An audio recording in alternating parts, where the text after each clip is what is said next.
Guys আমার সামনে একজন ইউটিউবার, আর এখান থেকে ইম্পসিবল কিছু করার ভূত আমার মাথায় চেপে বসে। সেটা হলো ইউটিউবারটার সামনের ঘরটাতে আমি। এখান থেকে দূরত্বটা দেখেন, এই দূরত্বে স্কোপ না খুলে বডি শট মারাটাও কিন্তু কষ্টকর।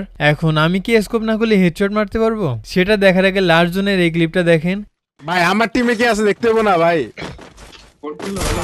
আরে শাল, আরে শালা এ ও কি ভাই সেলফি। এখানে আমার টিমমেট ভেবেছিল বুয়া হয়ে গেছে, যার জন্য রিল্যাক্স করতেছে।